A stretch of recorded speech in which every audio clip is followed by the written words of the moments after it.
I chose to read American Moonshot by Douglas Brinkley for a couple of reasons. First, Douglas Brinkley hails from my district from Perrysburg, Ohio. And second, I was at a meeting that he spoke at. And I was very, very fascinated to hear him speak on the book. And it also brought back a lot of memories of my youth of the American space program. And it's really important because for several reasons. First, I remember as a very young student, they would take all of our classes and we'd all go down to the school cafeteria and we'd go down and we'd watch on that one black and white TV set in the entire school the Mercury missions of those astronauts blasting off. And then after that, it was watching the Gemini missions and then the first walk in space by White. And after that, it was watching the Apollo missions. And of course, then culminating with Apollo 11 with Neil Armstrong being the first man, and also from Wapakoneta, Ohio, being the first person to ever step foot on the moon.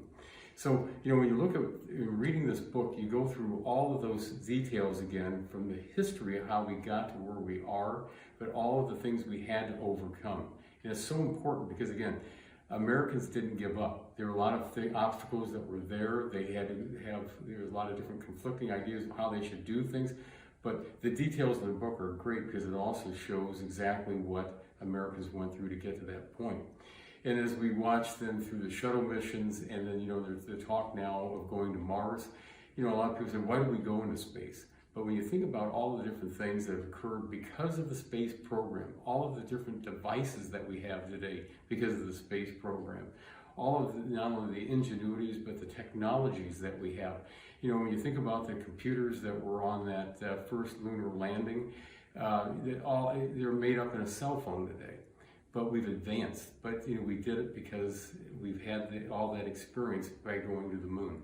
And so I highly recommend for people to read The American Moonshot by Douglas Brinkley. It's a great book. I highly recommend it.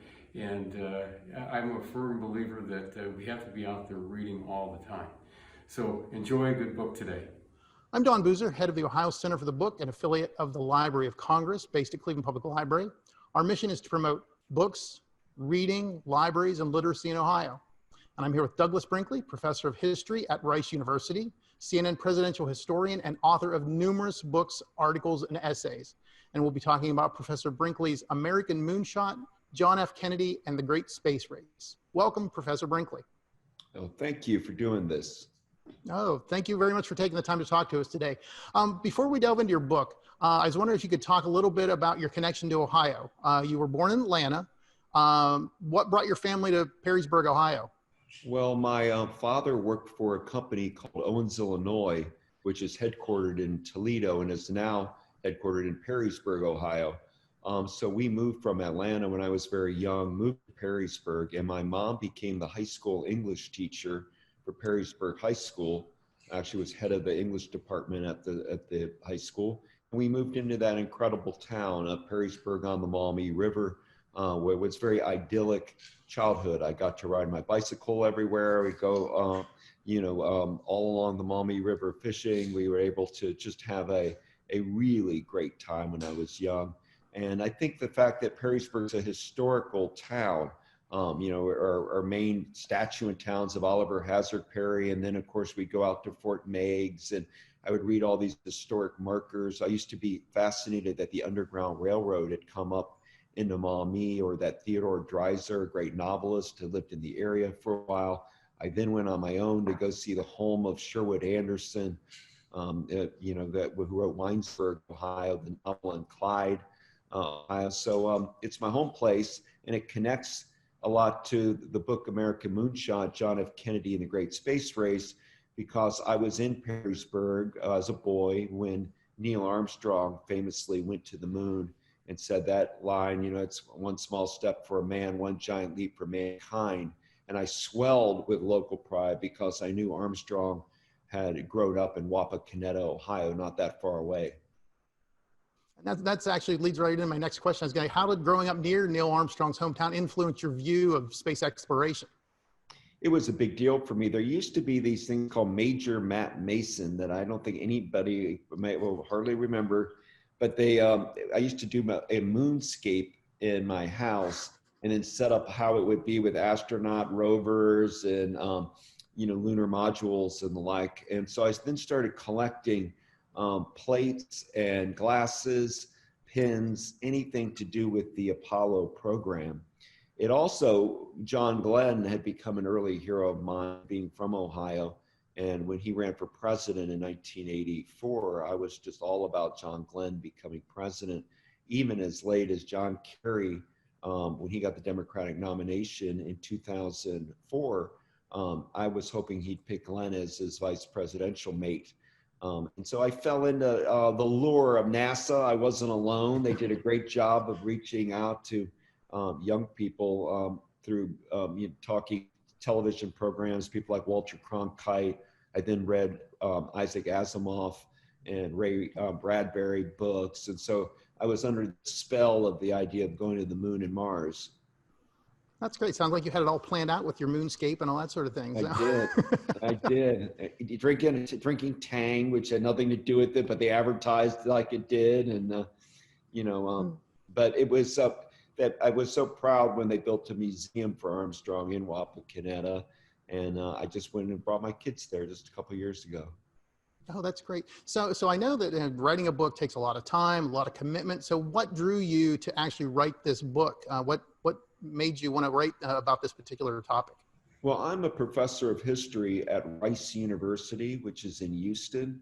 And in fact, the whole LBJ Manned Space Center in Houston used to be owned by Rice University. And so our archive at my library at Rice is filled with NASA archives and documents.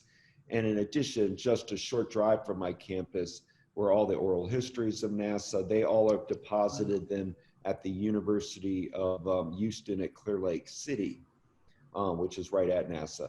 So meaning right in my own backyard, I had a trove of primary source material. Secondly, where my office is situated at Rice, I'm right by the football stadium. And that's where John F. Kennedy famously came on September 12th of 1962 and laid down the most amazing speech about science and progress and space exploration, when he said, "We choose to go to the moon not because it's easy, but because it's hard." And our campus is very proud of that fact, that really that occurred there. And so it made sense for me, between the Ohio connection, Rice, having NASA in my backyard, that I would do this. And then in my mind was the 50th anniversary was going to be coming up of 50th anniversary of Apollo 11 with Neil Armstrong, Buzz Aldrin, and Michael Collins. And then the fact that I actually got to do the official oral history interview of Neil Armstrong for NASA. And that's right. I remember reading about that in the book. Yes. Yeah. And so then that was like, wow, I've got the Armstrong interview and all these other things. So I went for it. My publisher, HarperCollins, agreed that it was a good idea. And hence you have American Moonshot. That's great. I had a question too about the fact that you have you released a young readers edition too. Why did you feel it was important to release specifically an edition for young readers? Thanks for asking that question. I deeply regret I didn't do it with my other books. I did a book on Theodore Roosevelt and conservation. And when I do book signings, people say, you should do one for young adults. It'd be so good for Kid Kent isn't going to read 900 pages on TR. But if you did one for young adults, it'd be amazing, because it would teach them about land stewardship and proper ways to fish or hunt or live in the outdoor world or be an environmentalist. And so I decided to give it a whirl with this one, and I did, because I don't know how much juice I have left in my tank in life, but in future books, I hope to be able to do a young readers edition with them. And my only regret is that I didn't do them with some of my previous books. Oh, that's great. Yeah, I was interested to compare the adult version, and the young readers version between those two. And I think you did a great job trying to, pare it down to the essential information. I think they did a great job. Hard. It was a very hard challenge, but it was worth it in the end, because I love signing it. When I was, pre 2020, when things started, our national train went off the tracks. But in 2019, I was doing book signings, so I love signing them for young people. It makes me excited that they may read that and get interested not just in space exploration, but engineering or perhaps going And even into history too. history, all of it. It just love. Yeah. I'm a teacher at heart. I mentioned my mother was a teacher, and I'm a teacher, and I realize I can get to young people through a different kind of book. Yeah. And so I think you talk a little bit about it in the book, but what are your memories of that actual first landing on the moon? Oh man, I have to. As I'm getting older now, I realize it may be the most seminal public moment of my life because nothing's compared to it to me. I was so geared up for it, and the excitement. It was in the wee hours, and my mom let me stay up late, and I would switch my sleeping habits, and then I created like a tent with the TV, pulling the cord so I could sit outside and maybe see the stars while I was watching it. And it just meant everything to me at that point. There was no moment. I mean, I think it defined my childhood. I was the right age. I mean, when you're 8.5, I was when he went to the moon, and I had just got my first sea legs about history and things, and I knew this was an epic thing, and the media was drumbeating it, and so it was stands out as a childhood memory to me. Oh, that's wonderful. I'm curious too, do you think there was anything specifically American about that endeavor with John F. Kennedy, anything that sort of, that, it almost had to happen in the United States? It was all American. That only the United States could have done that in that era, because during what we won World War II is because of our great industrial and engineering capacity that I've written about within battles at D-Day or Iwo Jima and other places during the war. But really, we won it in the homeland at our factory system. We won it in places like Norfolk shipyards or San Diego. We won it in the auto factories that made an airplane, Willow Run up in Detroit. We won it in cities like, Cincinnati or Cleveland. The point is that we had really had the infrastructure of how to do big projects well during World War II. And we became very enamored with science in the 1950s and 60s. In 1960, scientists were picked as Time Magazine's Persons of the Year. Our country believed that science would help us with all of our problems, and they were also referees of issues. It doesn't exist anymore. Today we talk about climate change. Well, which scientists do you believe? Talk about medicine. Which scientists do you believe?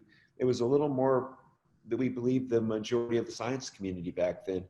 And then we live, and I love that our country has a feeling about can-doism. We can do things. We can build the Panama Canal. We can be the first in flight. We can mass produce the automobile. We can build the Eisenhower Interstate Highway System. We can build the St. Lawrence Seaway, and we could go to the moon.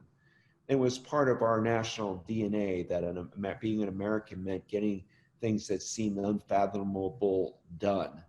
And Kennedy was nothing if not a student of history. He really was a historian, John F. Kennedy. We started gabbling as a journalist, but what inspired him in his life was reading history books. And as president, he had the imagination to realize this could be my presidency, the things I'd like to be remembered for beyond having to run the Cold War, behind the battle with the Soviet Union. The other things on his plate at the time, yeah. Yeah, Berlin Wall going up, or, the Cuban Missile Crisis. Obviously, presidents have crises, but Kennedy wanted to be remembered for ocean exploration and space exploration. And he chose those as his two special things. And there's a whole book that hasn't been written about in space. Kennedy and ocean exploration. I'm trying to do a little of that work right now in a book I'm writing called Silent Spring Revolution: John Kennedy, Lyndon Johnson, Richard Nixon, and the long 60s environmental movement. Oh, that's great. We get a teaser. Yeah. I hope you come to the library when that happens. There you go. To finish out, speaking of books, was there any book that really you feel had an influence on your life, since we're talking about books and libraries? When I was little, I got very enamored by all the Dr. Dolittle books. Hugh Lofting, not just the movie, but he had a series, the writer Lofting had a series of books that I just gobbled up. But then I went for things like Mark Twain, Tom Sawyer, Huck Finn. I used to imagine the Maumee River as being that. I've had a little bit of a health scare recently, and it causes you to reflect on your life. And I wish I would have done more to clean the Maumee River. It just kills me that the childhood river is so dirty and polluted. And if I can get the energy later, I'll try to do something. Oh, there's your next project. Yeah, well, I believe a lot in keeping rivers and lakes clean. And I love Lake Erie, and I love the Maumee, and I want it to always be people able to do recreational activities on those bodies of waters and not turn them into, places of that become dead zones.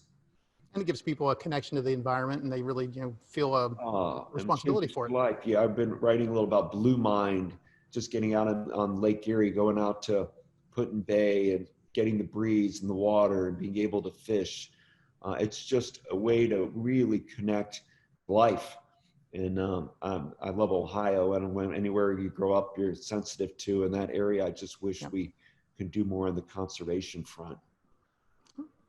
Well, this has been great. Thank you so much for taking the time. I really do appreciate you talking with us, and we're looking forward to sharing your book with as many people as we can.